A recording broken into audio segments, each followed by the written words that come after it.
வாழும் தெலுங்கு மற்றும் கன்னட சகோதர சகோதரிகளுக்கும் கன்னடத்தை சார்ந்த கன்னட மாநிலத்தில் வாழும் தெலுங்கானா மற்றும் ஆந்திராவில் வாழும் சகோதர சகோதரர்களுக்கு எனது யுகாதி வாழ்த்துக்களை தெரிவித்துக் கொள்கிறேன்.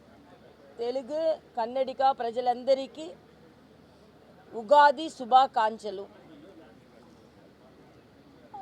ஒரு மகிழ்ச்சியான தருணம். எல்லோரும் வாழ்த்துக்களை நாம் பரிமாறிக்கொண்டிருக்கிறோம்.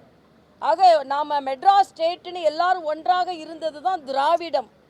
ஆனால் தமிழ்நாட்டில் தமிழ் என்ற வார்த்தை மறைக்கப்பட்டு திராவிடத்தை கொண்டு வந்ததே திமுக. தமிழுக்கு இழைக்கும் அநீதி என்று நான் சொல்வேன். தமிழ் என்ற வார்த்தை ஏனென்றால் திராவிட நாடுகளை சார்ந்த தெலுங்கானா, தெலுங்கு, ஆந்திரா, கன்னடா அந்த வார்த்தையை பயன்படுத்துவதில் எல்லாரும் சேர்ந்து இருக்கிறதா திராவிடம்னு பயன்படுத்துகிறாங்க. ஆனால் தமிழின் தொன்மையை மறைப்பதற்கும் தமிழ் என்ற வார்த்தையை மறைப்பதற்கும் திராவிடம் என்ற வார்த்தையை இவர்கள் பயன்படுத்துகிறார்கள். ஆக தமிழுக்கு அநீதி இழைத்து கொண்டிருக்கிறார்கள். மற்ற திராவிட மாநிலம் என்று சொல்லுகின்ற மாநிலத்தில் கூட தெலுங்கு தேசம், கன்னட தேசம் என்று தான் சொல்கிறாங்க. ஆனால் இவங்க திராவிட நாடு என்று சொல்லி தமிழின் தொன்மையை மறைத்து கொண்டிருக்கிறார்கள். ஆக எல்லாமே அரசியலுக்கான அப்பட்ட நாடகம். அது மட்டும் இல்லை, மரியாதைக்குரிய முதலமைச்சர் அவர்கள் ஒரு யுகாதி வாழ்த்து தெரிவிக்கிறதுல கூட பிரிவினை ஏற்படுத்துகிறார் என்பது மிக மிக வேதனையான ஒன்று. வட இந்தியாவும் சார்ந்தவர்களும் நமக்கு யுகாதி வாழ்த்துக்கள் தெரிவிக்கிறாங்க. ஆனால் அந்த வாழ்த்து தெரிவிக்கிறதுல கூட ஒரு பிரிவினையை ஏற்படுத்தி ஹிந்தியை பற்றி சொல்லி, ஆக இது தமிழனின் பண்பாடு கிடையாது. ஆக திராவிட முன்னேற்ற கழக தலைவர் அண்ணன் ஸ்டாலின் அவர்களும் உதயநிதி அவர்களும் தமிழின் அடையாளத்தை தொலைத்து கொண்டிருக்கிறார்கள் என்பதுதான்.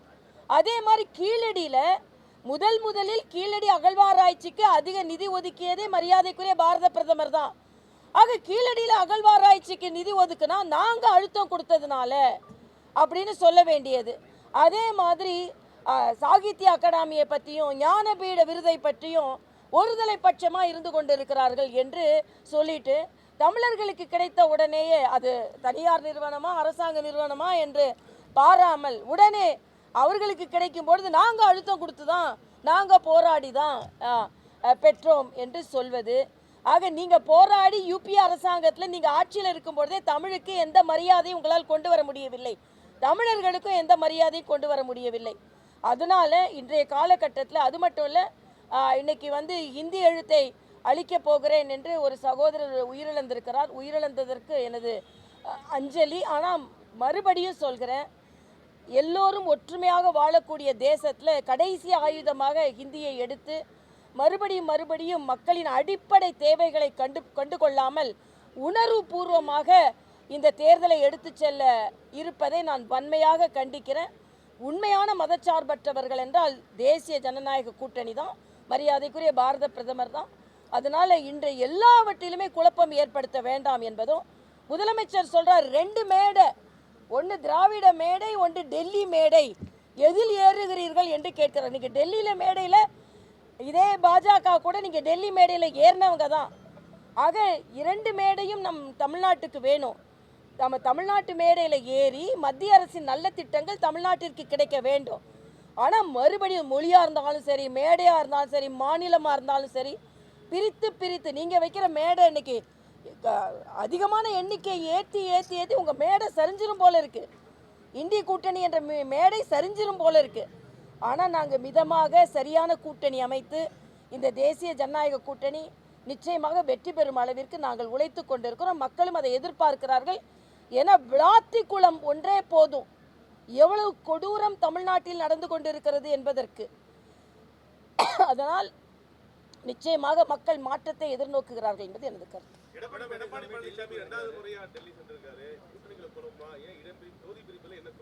இப்போ என்னப்பா ஒரு டெல்லிக்கு போனாலே குழப்பம்னு ஏன்பா எடுக்கிறீங்க?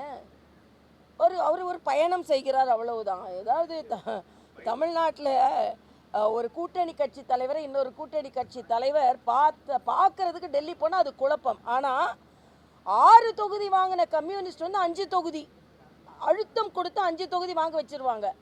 6 தொகுதி வாங்கின மதிமுக 5 தொகுதி கொடுத்து அழுத்தம். ஆனால் அழுத்தமே இல்லையா, எந்த குழப்பமும் இல்லையா. ஏன்னா பிஜேபி என்ற பூச்சாண்டியை காமித்து நீங்கள் அடிமைத்தனமாக இடங்களை குறைத்து வாங்கிவிட்டு அதில் வந்து நாங்கள் கீழே விழுந்தாலும் மீசையில் மண் ஒட்டலைன்ட்டு இதெல்லாம் பிஜேபிக்காக இடத்துங்களை குறைச்சிக்கிறாங்களாம். ஆக அடிமை கூட்டணி இல்லை உதயசூரியனில் தான் நிற்கணும்னு அழுத்தம் கொடுக்கப்படுகிறது. அதனால் அடிமை கூட்டணினா இந்தி கூட்டணி தான். அவர்கள் மற்றவர்களின் அழுத்தம் கொடுக்கப்படுகிறது. அவங்க சீட்டுகளை பறித்து விட்டு தேசிய ஜனநாயக கூட்டணியும் பிஜேபியும் காண்பித்து தான் உங்களோட சீட் ஷேரிங்கை பிஜேபியை காண்பித்து தான் நடத்த வேண்டியிருக்குது திமுக அணி என்பதையும் இங்கே நான் தெரிவித்துக் கொள்கிறேன்.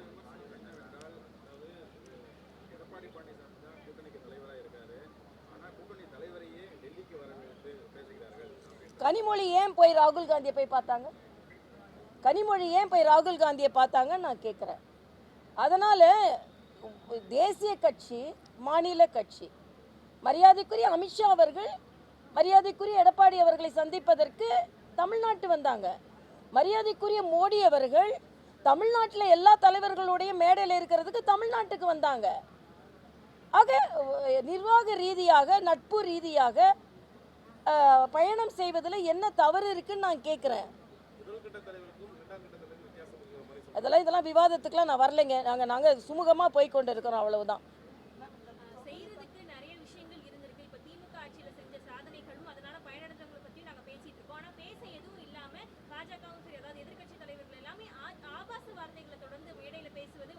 அதாவது நான் இதில் ஒன்றை நான் மறுக்கிறேங்க.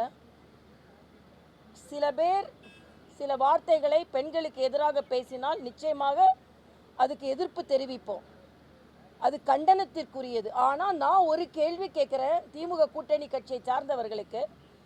ஒரு வார்த்தைக்கு கண்டனம் தெரிவிப்பவர்கள் ஒரு கொலைக்கு கண்டனம் தெரிவிச்சிங்களான்னு நான் கேட்குறேன். ஒரு பெண் குழந்தை கொலையுண்டு அங்கே கிடக்கிறாள். எல்லாம் அப்படி சொல்லலாமா வேணாமான்னு மெதுவாக நீங்கள் கண்டனம் தெரிவிக்கிறீங்க. ஆக பெண்ணினமே கொலையுண்டு கிடக்கிறது, பெண்ணினமே பாதுகாப்பு இல்லாமல் கிடைக்கிறது. அதுக்கு எல்லாரும் குரல் கொடுக்கல. ஆக இதுதான், இந்த மாறுபாடு தான் வேண்டான்னு நான் சொல்கிறேன். ஆக உயிர் போவது அதை பற்றி கவலைப்படாமல் அரசியலுக்கு ஒரு வார்த்தையை வைத்து மட்டும் கண்டனம் செலுத்தி கொண்டிருப்பவர்கள் வாழ்க்கையே போயிடுச்சே.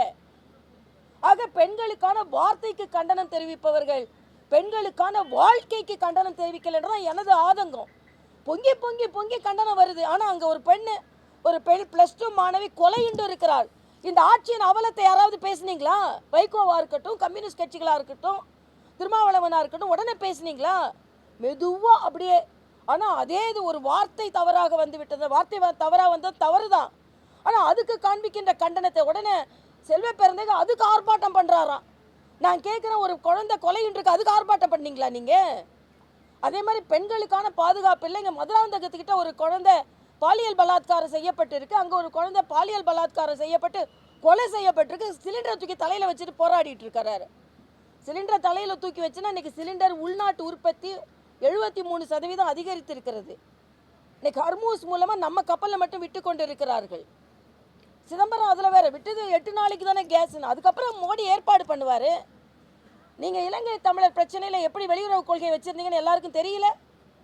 அதனால் தமிழக அரசியல் எங்கோ போய்கொண்டு இருக்கிறது. எனக்கு முதலமைச்சர் கூட ஒரு வாழ்த்து தெரிவிக்கும் போது அதுலேயும் உடனே ஒரு மொழி வேற்றுமை கொண்டு வரேன்னா, இப்படிப்பட்ட ஒரு வேற்றுமை விதைத்து தமிழர்களின் அடையாளத்தை இவர்கள் தொலைக்கிறார்கள். தமிழனின் அடையாளம் அது இல்லை.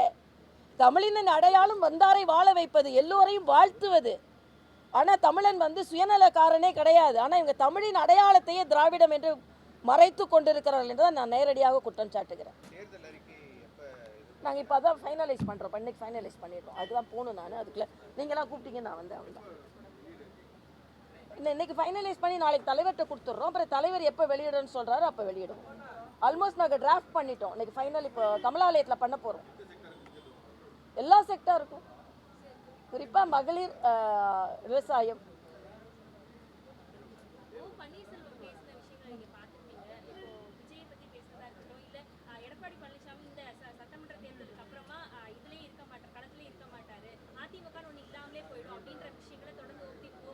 நான் ஓபிஎஸ்க்கு நான் முக்கியத்துவம் கொடுக்க விரும்பலைங்க. ஏன்னா எனக்கு அவரை பார்க்கவே பாவமாக இருக்குது. ஒரு முதலமைச்சராக இருந்தவர் அங்கே போய் இப்போ இன்டர்வியூவில் போய் உட்காந்துக்கிட்டு அது அம்மாவோட கொள்கையை அப்படியே சரண அடைஞ்சு அவங்க அதெல்லாம் எனக்கு அவர்கிட்ட எனக்கு அதை பற்றி பதில் சொல்ல விருப்பம் இல்லை என்பது எனக்கு கருத்து. அன்னியூர் சிவா அவர் திமுக எம்எல்ஏ அவர் வந்து தொகுதி பங்கீடுக்கான இந்த பணத்தை வந்து தன்னுடைய நிறுவனங்களுக்கு யூஸ் பண்ணியிருக்காரு அப்படின்னு சொல்லிட்டு செயல்முறை செய்யப்பட்டது ஹைகோர்ட்ல சிபிஐ விசாரிக்க வேண்டும் அப்படின்னு பாஜக கூட திமுக ஏற்கனவே இல்லை, எங்கே முறைகேடு நடந்தாலும் அது தீவிர விசாரிக்கப்பட வேண்டும். அது மதவாத கட்சியோடு என்னைக்குமே கூட்டணி கிடையாதுங்கிற மாதிரி அவர் எந்த மதவாத கட்சி எங்கே பார்த்தாரோ? இல்லை, எந்த மதவாத கட்சின்னு சொன்னால் பரவாயில்ல. ஏன்னா நாங்கள் மதவாத கட்சியே கிடையாது. நாங்கள் எல்லாருக்கும் வாழ்த்து சொல்கிறோம். அப்படி மதவாதம்னு ஒரு திமுகவை சொல்கிறாரா? ஏன்னா அவங்க தான் இந்துக்களுக்கு வாழ்த்து சொல்ல மறுக்கிறாங்க. அல்ல, எங்களை பொறுத்த வரைக்கும் எல்லாருக்கும் நாங்கள் இணையாக தான் இருந்து கொண்டு இருக்கிறோம் என்பது எனது